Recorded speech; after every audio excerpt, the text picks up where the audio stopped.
Au Niger, les étudiants auxquels se sont joints les scolaires ont voulu exprimer leur ras-le-bol face au refus du gouvernement de satisfaire leurs revendications. Il y a eu un affrontement avec la police.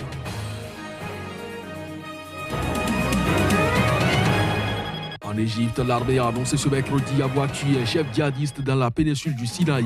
Le groupe État islamique mène une insurrection dans cette région contre le régime du président Abdel Fattah al-Sisi. Le Zimbabwe a célébré ce mercredi son indépendance pour la première fois sans Robert Mugabe au pouvoir. À l'occasion, Emmerson Mnangagwa a promis d'organiser des élections générales libres et justes cette année.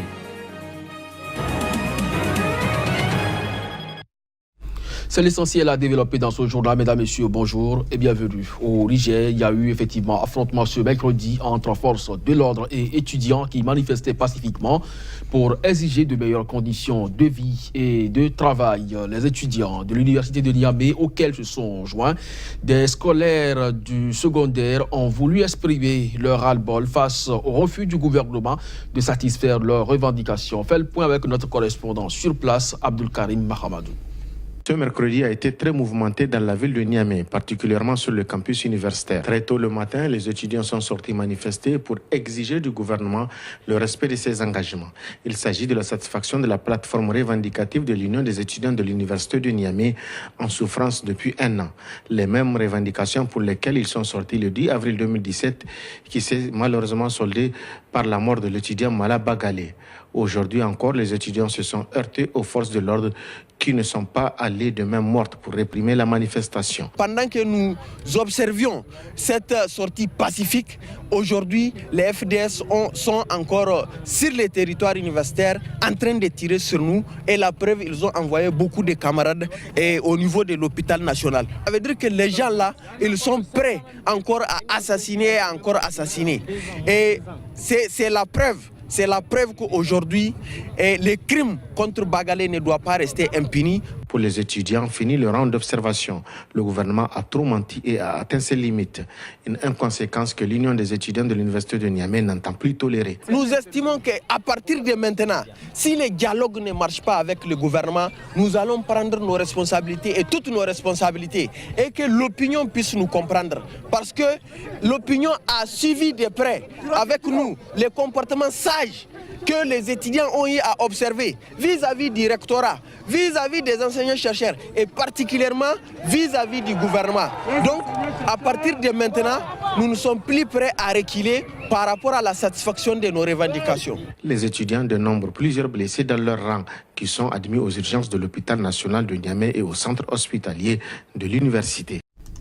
Le Zimbabwe a célébré ce mercredi son indépendance pour la première fois sans Robert Mugabe au pouvoir. C'était l'occasion pour le nouveau chef de l'État, Emmerson Mnangagwa, de répéter son engagement d'organiser des élections générales libres et justes cette année. Voici les images.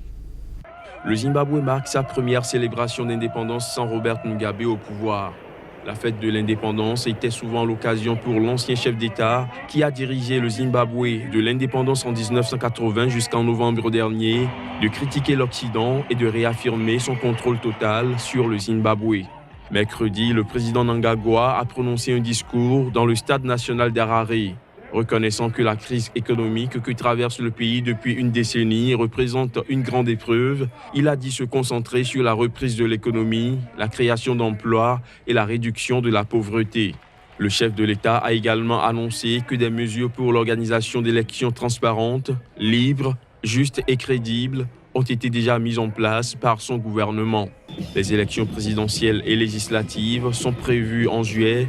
La ZANU-PF, qui a désigné Emmerson Mnangagwa comme son candidat à la présidentielle, se présente en position de force face à une opposition affaiblie par le décès de son leader, Morgan Tsvangirai, en février dernier. Le principal parti de l'opposition, le Mouvement pour le changement démocratique, a assisté aux célébrations de l'indépendance mercredi, mettant fin à un boycott de plusieurs années pendant l'ère Mugabe. Au Tchad, Saleh Kebzabou, chef de file de l'opposition et ses leaders travaillent à la formation d'une nouvelle coalition en vue des législatives de novembre. Un projet qui intervient après l'adoption fin mars d'un texte préconisant un renforcement des pouvoirs du président Idriss Déby Itno. Les détails. En vue des législatives dont le président Idriss Déby Itno a annoncé la tenue en novembre, l'opposition travaille à la formation d'une nouvelle coalition. Depuis un mois, ses leaders, parmi lesquels Saleh Kebzabo, son chef de file, discutent des modalités, notamment financières, de ce scrutin et de leur liste commune.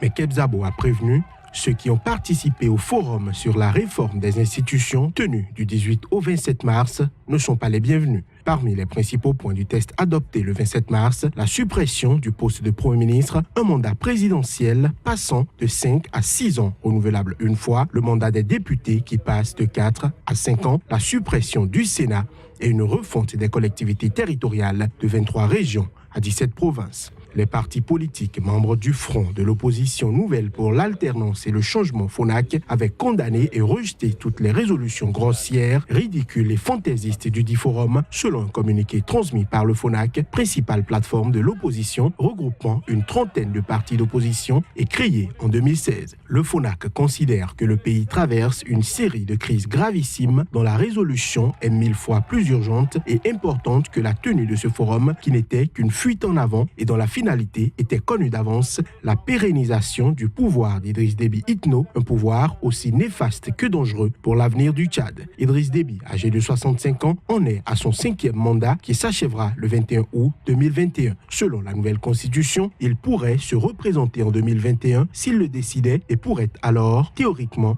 effectuer 2 autres mandats de 6 ans, soit jusqu'en 2033. Toujours au Tchad, 3 soldats ont été tués lors d'un accrochage avec des éléments du groupe djihadiste nigérian Boko Haram. Selon une source militaire, les combats ont eu lieu entre Boko Haram et les soldats de la force multinationale mixte force régionale contre Boko Haram dans la localité d'Arj, dans le district d'Abadam au Nigeria, à la frontière avec le Tchad. Reportage. Les 3 soldats ont reçu mardi une décoration posthume du chef d'état-major des armées tchadiennes avant d'être enterrés au cimetière militaire de N'Djamena.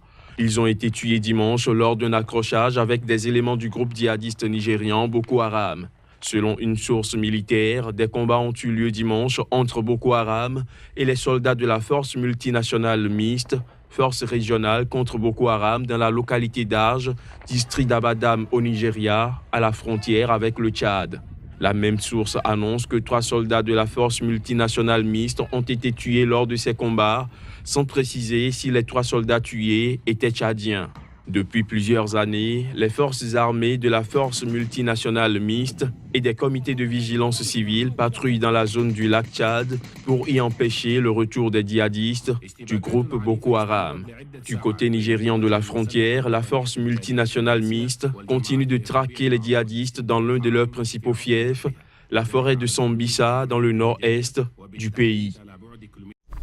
On reste avec les djihadistes. En Égypte, l'armée a annoncé ce mercredi avoir tué un chef djihadiste dans la péninsule du Sinaï. Le groupe État islamique mène une insurrection dans cette région contre le régime du président Abdel Fattah al-Sisi depuis quelques mois. Reportage. Selon un communiqué de l'armée, les forces égyptiennes ont attaqué des zones montagneuses et tué Nasser Abou Zakoul, le chef du groupe terroriste du centre du Sinaï, après d'importants échanges de tirs. L'armée ajoute qu'un fusil, 2 grenades et une grande quantité de munitions ont également été retrouvés. L'armée égyptienne a lancé le 9 février une vaste campagne anti-djihadiste, en particulier dans la péninsule septentrionale du Sinaï, théâtre d'une insurrection d'une branche locale du groupe État islamique. Au total, selon des chiffres officiels, plus de 100 djihadistes et au moins 22 militaires ont été tués depuis le lancement de cette opération baptisée Sinaï 2018. Depuis l'été 2013 et la destitution par l'armée du président islamiste Mohamed Morsi, à la suite de manifestations massives, l'Égypte est confrontée à des attaques de groupes extrémistes. Des centaines de soldats, de policiers et de civils sont morts dans ces attaques. Fin novembre, le président Abdel Fattah al-Sisi avait donné 3 mois à ses forces de sécurité pour rétablir la sécurité dans le Sinaï, un délai depuis prolongé. Sisi a été réélu fin mars pour un deuxième mandat de 4 ans avec 97,08% des voix. Samedi dernier, le président a prolongé de 3 mois l'état d'urgence qui avait été décrété en avril 2017 selon un décret publié au journal officiel. Il s'agit de la 4e prolongation de cette mesure d'exception dont l'instauration faisait suite à des attaques revendiquées par l'EI contre des églises coptes à Tonta et Alexandrie qui ont fait 45 morts. Cette mesure existe depuis plusieurs années dans le nord du Sinaï. Au Soudan du Sud, plus de 200 enfants soldats ont été libérés ce mardi par différents groupes armés. Ces jeunes qui ont entre 10 et 17 ans, dont 95 filles, ont été démobilisés et remis à leurs familles dans l'État équatorial occidental. Reportage. Ces 200 enfants appartenaient aux deux principaux groupes armés du pays qui ont signé un accord de paix avec le gouvernement il y a 2 ans. C'est l'UNICEF, un organisme des Nations Unies, qui va s'occuper de leur réhabilitation dans la vie active. Un véritable défi, d'autant plus que la situation actuelle du pays ne facilite pas la tâche pour James Aldworth, porte-parole de l'UNICEF au Soudan du Sud. La situation au Soudan du Sud est très difficile d'un point de vue économique. L'inflation est très élevée et la nourriture sur les marchés locaux est bien trop souvent chère pour les habitants. Donc, dans de nombreux cas, les enfants rejoignent les groupes armés parce qu'ils ont besoin de survivre et veulent avoir un repas quotidien. Dans la majorité des cas, ces enfants ne combattent pas, ils font de petits boulots comme cuisinier, laver, aller chercher de l'eau. Pour James Aldworth, même si 200 enfants démobilisés, c'est une première victoire, il reste encore beaucoup à faire. Malheureusement, les chiffres que nous avons indiquent que d'ici à juillet, environ 7 millions de personnes, c'est-à-dire 60% de la population, fera face à une insécurité alimentaire et la moitié sont des enfants. Donc le problème du recrutement d'enfants ne va pas se résoudre comme ça. Au final, il faut que le conflit et les combats cessent pour que le pays puisse commencer à se développer. Pour rappel, près de 19 000 enfants sont aujourd'hui intégrés dans des groupes armés. L'UNICEF compte démobiliser près de 1000 enfants dans les prochains mois. Le président de la Fédération congolaise de football, association Constant Omari et 3 autres dirigeants sportifs de la République démocratique du Congo ont été placés en garde à vue à Kinshasa par la justice congolaise, visiblement pour une affaire d'utilisation de fonds publics. Les détails. Constant Omari, qui est aussi vice-président de la Confédération africaine de football et membre du comité exécutif de la Fédération internationale de football FIFA, était assis, visiblement faible, sur une chaise dans un bureau du parquet situé dans le quartier de Limete, dans le centre de Kinshasa. Omari, Barthélémy Okito, secrétaire général au sport de la RD Congo, ainsi que Roger Bondembe et Théobald Binamungu, deux vice-présidents de la FECOFA, sont en garde à vue depuis 20h30 mardi et sont en instance d'être entendus, a déclaré un magistrat du parquet sous couvert de l'anonymat. Ils seront interrogés sur l'utilisation des fonds publics dans l'organisation des rencontres sportives des équipes nationales de football et des clubs engagés en compétition africaine, indique ce magistrat, insistant sur le caractère secret de l'instruction. Les 4 hommes sont entendus sur des présumés détournements d'$1 million destinés à l'organisation de 4 matchs de football, déclare pour sa part Maître Alain Makengo, un défenseur des sportifs congolais. Une action menée par les inspecteurs judiciaires au service de Luzolo Bambi, conseil spécial du chef de l'État en matière de lutte contre la corruption, le blanchiment des capitaux